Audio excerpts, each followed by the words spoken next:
by doing the things that I think make sense and that would add value. It's how I've gotten to the next level, because through action, I've seen the path more and more clear. Welcome to the Open Delta podcast, where we believe that you are here to be more, not do more. I am your host, Aileen, and as a coach, speaker, and consultant, I will help you manifest your dream life that can bring you more power, peace, and cash. If you're ready to dive into the mindset, neuroscience, and connection to the universe, vamos a darle. Hi, welcome everyone back to Open Delta. I am thrilled to have you here. And today's moment of gratitude is for my mentor. A lot of mentors have really changed my life, but there's one specific one that I will chat about today, Dr. Gilbert Moreno, and I am very grateful that I met him very early on in my career. I met him freshman year in college, so I want to honor this episode for him. And today's topic really came from the question of how to fast track your career from analyst to executive, and that has been my journey at Accenture, going from just an analyst to the place that I am today. And really, what are some of those mindset shifts that I needed to embrace and pivot to in order to be a manager, be an executive at such a large corporation. And when I was doing some research, I found that Hispanics, Latinos make 20% of the UX workforce, and only 4% of them make the executive realms. And this is really talking about like C-suite executives. And this question on how to fast track your career, it's something that I get asked a lot by a lot of different people. So wanted to focus this episode on, how can you get there? What are some of the things that I recommend you to do? And if you've been watching my Instagram stories, you found out that I recorded this episode, my mic was off. And so this is me failing, like we've spoken about in previous episodes, and re-recording because that's how we roll. And so now making sure my mic is on, did a previous test to make sure everything was working, and super excited to have this conversation. Probably a better narrative now that this is the second time recording this. And I want to take you back when I was an intern. This is probably my second internship. I was doing a internship with the quality engineering department. And if you've ever been an intern anywhere, most of the times there's probably a very smooth recruiting process. And then once you get to the actual teams, the process is not as smooth sometimes. And that was the case for me. They knew they were going to have an intern, and they knew some of the things that they wanted me to work on, but there was no proper onboarding. There was no documentation. It was just like a lot of shadowing and a lot of talking to people. And one of the main tasks that they wanted me to work on is a automated dashboard that was tracking a lot of their information, a lot of their KPIs or key performance indicators, that was going to go to the quality engineering department and other leaders in the organization, including the plant manager. So they were going to use this dashboard to visualize the information, to see where they're trending based on benchmarks that they have proposed at the beginning of the year, and to eventually make decisions. So there was a lot of value on what I was building, and at the time I didn't realize the power of being the decision maker in the room. So I was bringing a lot of strong attention to detail, being a problem solver, even though I like some of the resources, some of the support, just because we were building as we were using the tool. However, I was also lacking kind of like the business perspective and really understanding what are these numbers mean to someone like the plant manager, like the quality engineering manager, to be able to make a decision. I was very focused on execution, on my technical skills, on saying, hey, Aileen, you need to do this, and me being very driven to execute that. Very, very task oriented. And this was me in every meeting having bullet points and being able to scratch them out at the end of the day or at the end of the week. And even though I was being very analytical about my approach, I wasn't in the room where those decisions were being made. And not that at that level I needed to. However, I do want to paint the picture of the work that we're doing leads to something bigger than we are aware of. And thinking from that frame of reference has really helped me. Because when I started my career at Accenture, I had a lot of different skills and I was still trying to figure out how I fitted into this bigger organization. And so I want you to think about what are some of the skills, what are some of the talents, what are some of the things that come easy to you that you can make a brand out of. And this is not a personal brand episode. However, if we think about what can we bring to the table, it's going to be a unique mixture of things. And when I started, I wanted to be known for something. A lot of people were just doing a lot of different things, and I said to myself, like, I want to be known for something, that whenever a leader in the organization needs something, that's something they can think of me, and I am the first person that they think whenever they need to execute that sort of task. And so I love making PowerPoints. I truly, truly enjoy making PowerPoint decks, and that's what I became very known for. People would reach out to me, hey, we need this visualized, hey, we need to make this better, and then I would deliver that. So very quickly, I was known and the go-to person for managers and senior managers because I was able to have a quick turnaround, and that just led for me earning their trust of getting the job done, having beautiful PowerPoints that were telling a story. And that brand, it's the one that I was seeking, of being the doer. And when you transition into some sort of executive role, analyzing really how C-suite people think, one of the priorities is to think about what are we getting across? What message are we getting across? And this is where it was a low for me, even though I was great at making PowerPoints on demand for other people. Whenever it was my turn to say, this is what we want to get across, I was stumbling at that because I was so focused on my priorities to make decks pretty, for example. And a powerful lesson by one of my other mentors, Peter, is that he would always, when he noticed that I was having this tendency, he would always ask me to just write my thoughts on a plain blank piece of PowerPoint. Just do a brain dump and think about, what is the story? What is the point that you're trying to make to your audience? What is the outcome that you want to have on that slide? So do those three things. What is the story? What is the point? What is the outcome? And then just after you have those three things, then work on the design.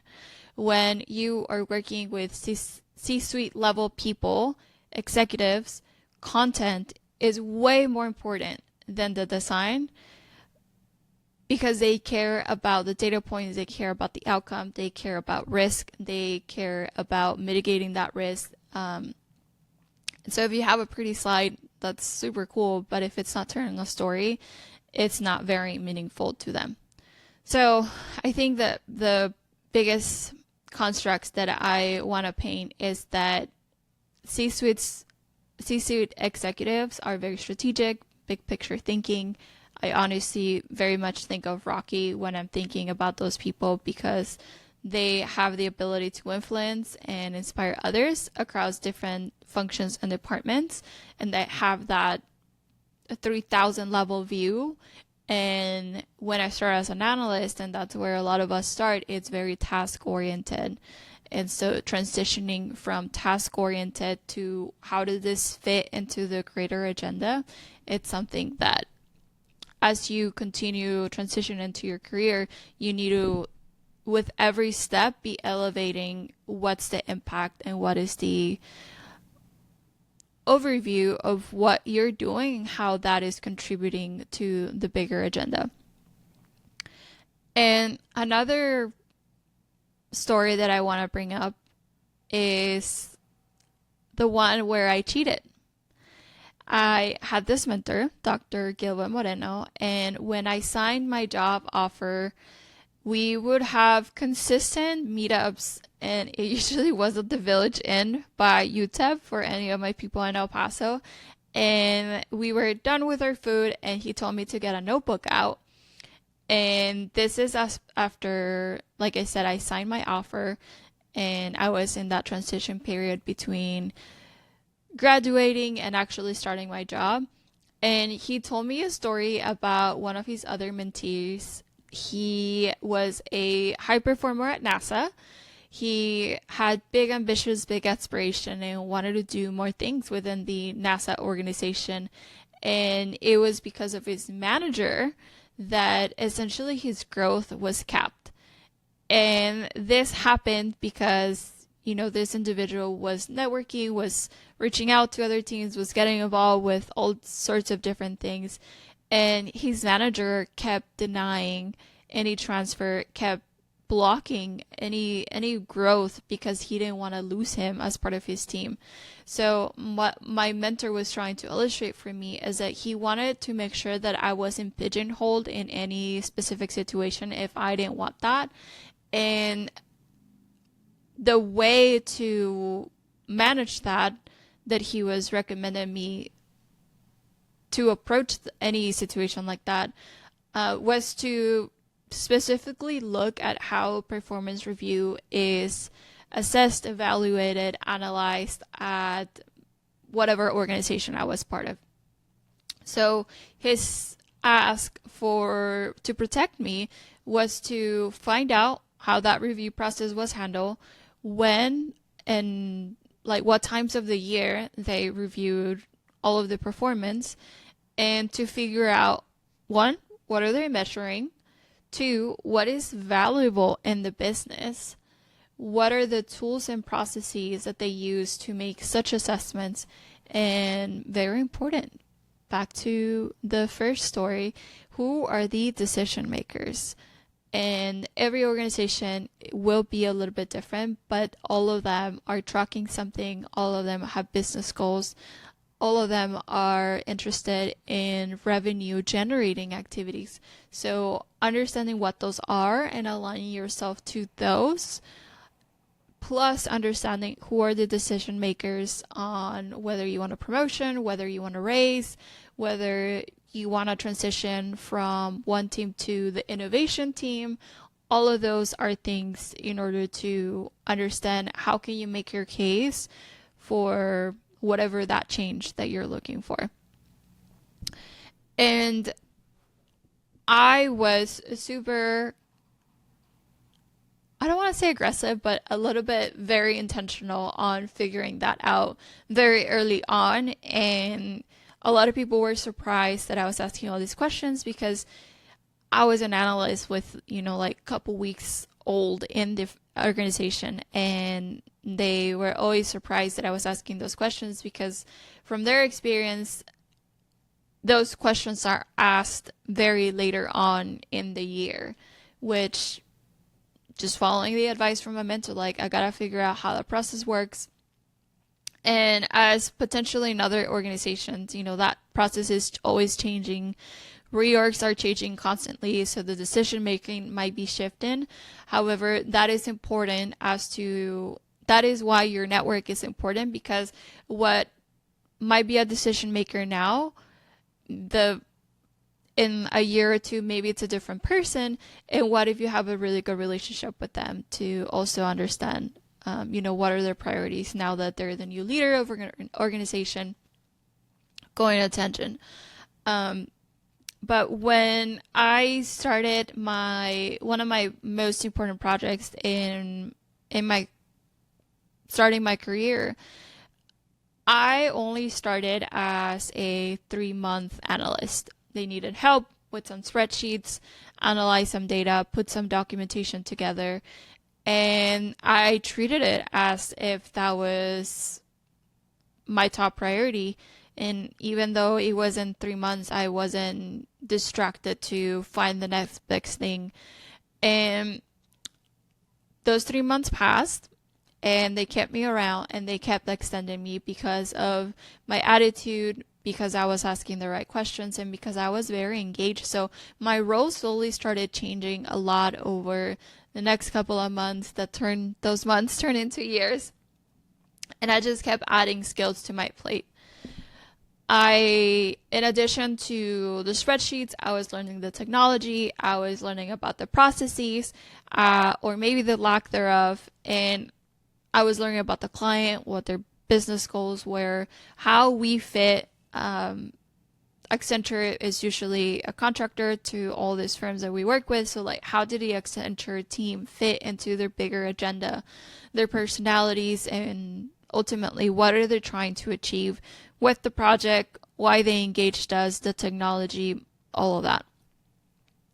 So I slowly started testing the environment, understanding about the different types of environments when you're implementing a new software. And it was way beyond just reading documentation. Like, it's like reading something and then actually getting into action. It's such a different experience. And so I was playing with the technology. Then I started owning part of the process. And one thing that I think it's funny is that the reward for good work is only more work. And so that's what kept happening to me. And then we were having an issue with one key functionality that we needed to get right. And it was being managed, or it was being done at one of our delivery centers in India. And so I started getting up early, having meetings with this person that was doing this. This is where my detail-oriented self was super useful, because something needed to be like very specific. Different text needed to be like, it was very detailed. And so I was able to spot very quickly of like, this is not right, this margin's not correct, we need to do this adjustment. And getting that to, we're having issues with this, to completion was a huge win early on. And compensation for good work is more good work. And then we were ready to roll out this new solution to the global organization. And the way that we were doing training was pretty boring. It was a PowerPoint with all the steps and all the information that you needed on the PowerPoint slide, but you were limited to what you can see on a screen. And I remember saying, I think we can do it better. And as a user, I also do this a lot of like thinking how I would feel if I was a user of whatever we're trying to build. And as a user, like if someone comes in with a PowerPoint, which is most of the times, like it just does not excite you. It's not something that it moves you. So I decided that I was going to figure out if there was a better way to execute this task. And I found another Microsoft product, and I essentially created an MVP, minimal viable product. Those who are in tech or startup conversations, this is like the bare bones solutions that they can have for show for people to understand what they're trying to build. So I essentially created this MVP, proof of concept pilot, whatever people call it, and proposed it to my team. My team liked it. They said that I should make some tweaks and I should present it to the client to make sure that they were okay with that. They thought it was so much better than the PowerPoint deck that we were doing and to run with it. So initially I only did the proof of concept, and then I needed to scale it to like the full training. And so because of that, then I was just so familiar with training that I became the global lead for training for that project. And because of my relationship building, for spending so much time with a client and fully understanding a lot of the intricacies of their business, then I transitioned into owning an entire work stream for a new project that I was able to do the scope of work, something that I had never done before, and then truly deliver something from end to end, from inception, from an idea to we're closing out the project. So building those relationships with global directors, with people of influence in the business, people who can actually approve the budget for new projects, it's something that, it was just like an escalating effect. And so I started managing the budget, tracking where we were at in terms of milestones. And the reason I'm sharing this is that nothing here was like, oh, I'm doing this proof of concept because I want to become the global training lead. It's action that leads to clarity. It's not thinking about the goal and then having every single step traced out. That's not how at least my career has panned out to be. By doing the things that I think make sense and that would add value, it's how I've gotten to the next level, because through action I've seen the path more and more clear. And if it's something that didn't work out, goes back to the episode that we spoke about, what did you fail on this week, and figuring what didn't work, and then making sure that you either set up a different way of working or just keeping that as a lesson learned. Just like I did with, I'm always going to be looking to make sure that my microphone is on, because I took a beautiful video of myself talking to all of you, but there's no audio. So I wanted to paint the story. However, there's a lot of little nuggets that I want to recap. For example, owning your ideas and presenting them in the way that feels most natural to you. I think it's an incredible skill if you're going to transition from one career level to the other. And I also want to clarify that even though Accenture does run on projects and on clients, like people that hire us to come do some sort of work, you always have some sort of client. Even if you work in non-consulting, let's say industry, you are always having some sort of client, whether that client is your manager, whether that client is another team that you're interacting with, whether that client is, for example, I was working in quality engineering, and so a lot of my clients were people at the manufacturing line. Like, there's always some sort of project, initiative, task, whatever label you use in your organization, there's always going to be an end user to that project, and there's always going to be a client that is the one that's going to say yes or no to the work that you're doing. Another thing that is critical if you are trying to make that leap, it's understanding the financial acumen. So understanding the numbers, understanding the budgets, understanding timelines, and how those are affected on the financials of your organization. At the end of the day, people, leadership cares about revenue generating activities and how is this affecting my bottom line. So if whatever you're doing, whatever initiative you're proposing, if you can tie that back to those numbers and budgets, you're going to be golden. Stakeholder management. It's something that was sprinkled in my story, and this is earning to manage relationships, different types of relationships, different types of stakeholders, and this doesn't matter who you're interact with, if it's employees at your organization, whether they're the custodians, whether they are board members, whether they are external partners. Having that skill of stakeholder management, people management, it's an incredible skill that I hope you all are experiencing and having a good time doing it. Going from contributor to leader, this is kind of related to the first one of owning your ideas and presenting them. It's something really interests you, like ask for it in terms of this is the gap that you see, this is how you can contribute.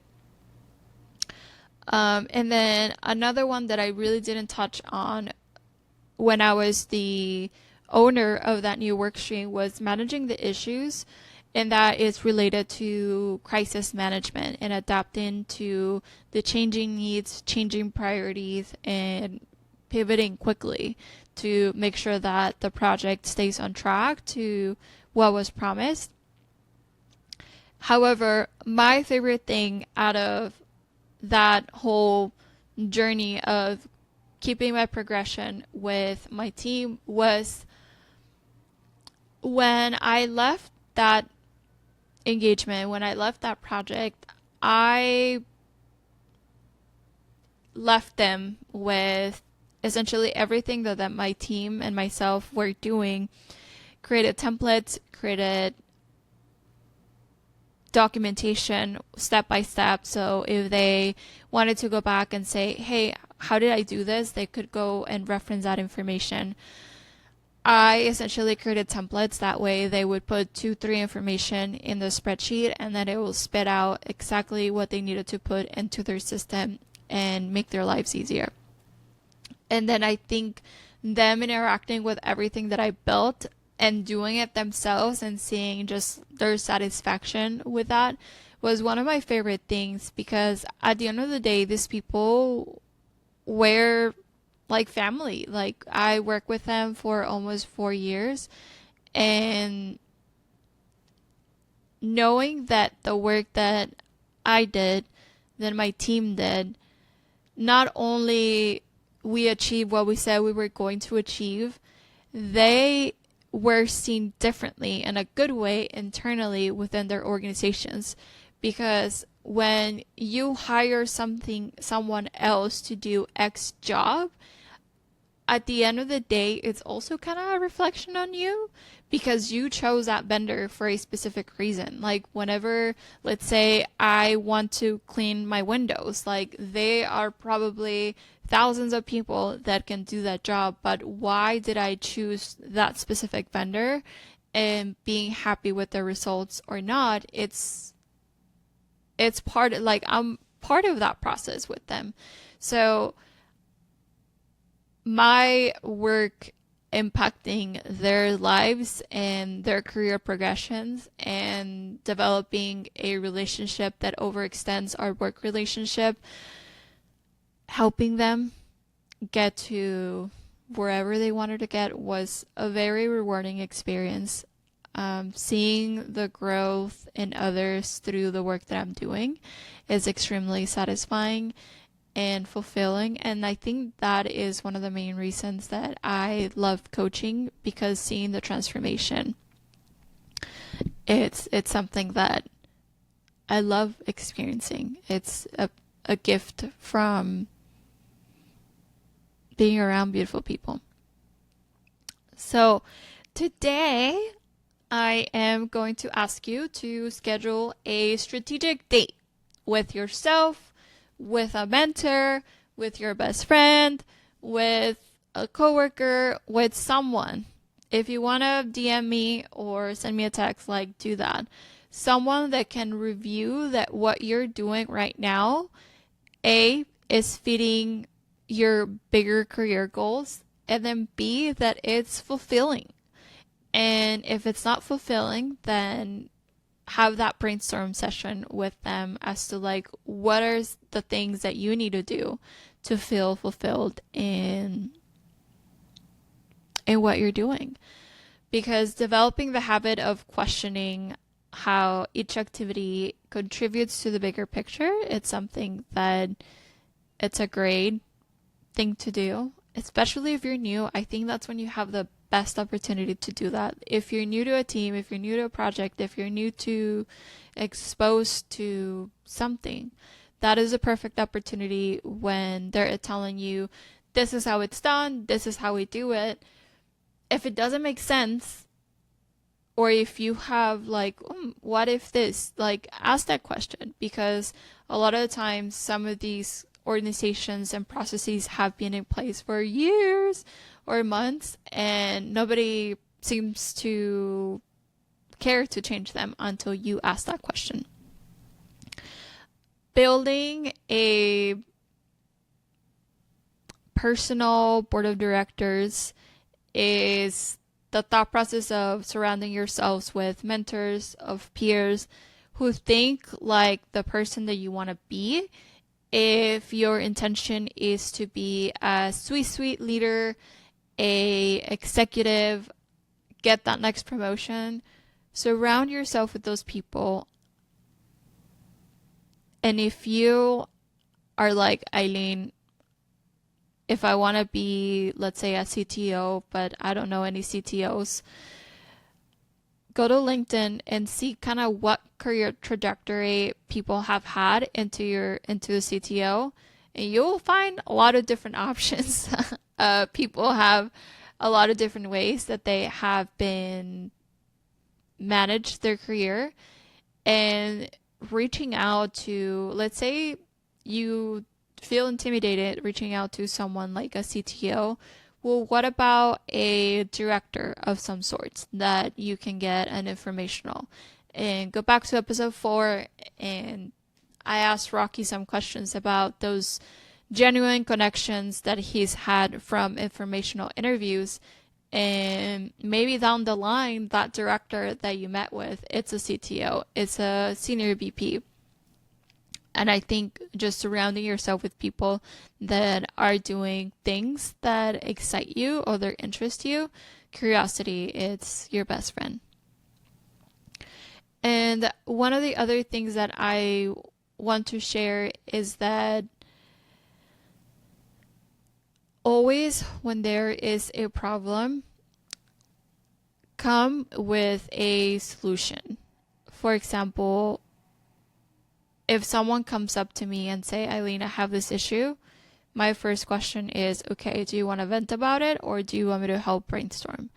But if someone comes to me, Aileen, there's this issue, this is the situation, this is a context, this is what I think will resolve this, what do you think? It's a more fruitful and collaborative conversation rather than like you coming with the problem.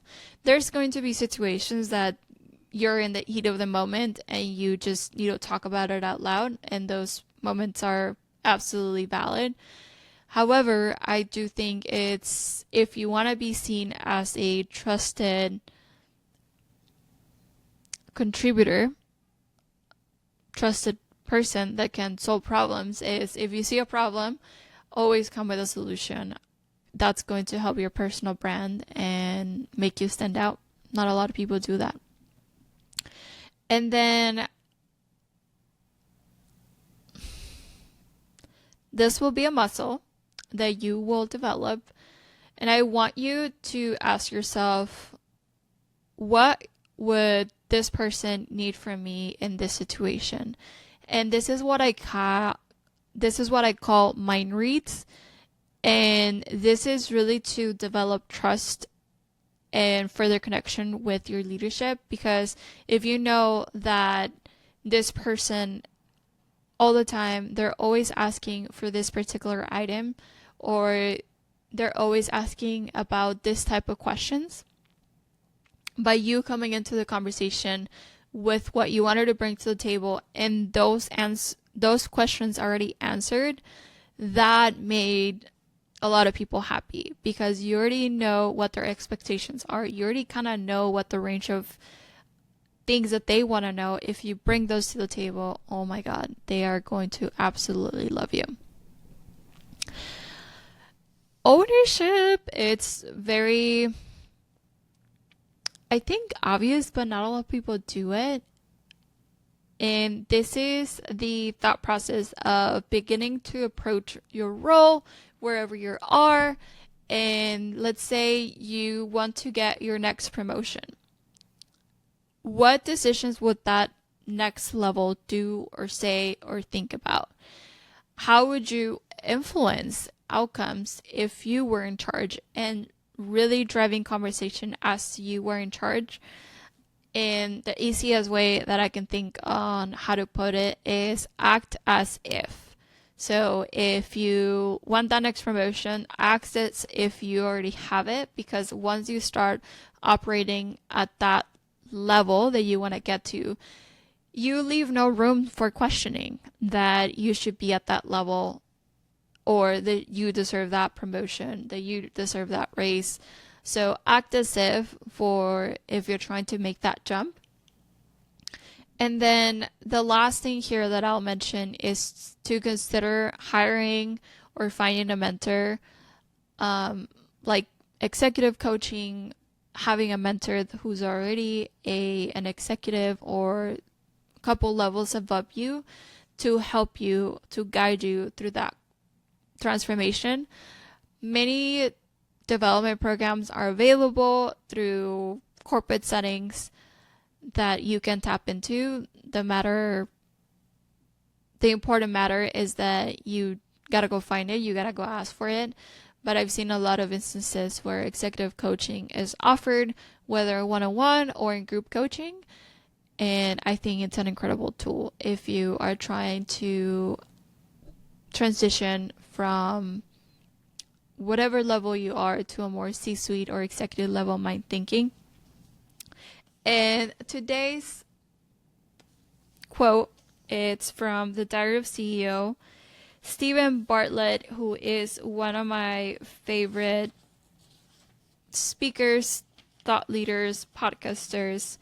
And law number 4 speaks about you don't get to choose what you believe.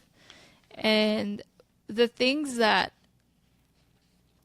stood out to me about this quote that I'm about to read you is that, let me read you the quote. Stop telling yourself you're not qualified or good enough or worthy. Growth happens when you start doing the things that you're not qualified to do. And this is my invitation to give you permission to do the thing that you don't feel that you're qualified for, to do the thing that scares you maybe a little bit, to give you permission to see your true potential. A lot of the times I feel that we're waiting for someone else to give us the opportunity, when a lot of times we just gotta start. So please, please, please, please, trust in your abilities. Know what you can make out of your personal brand.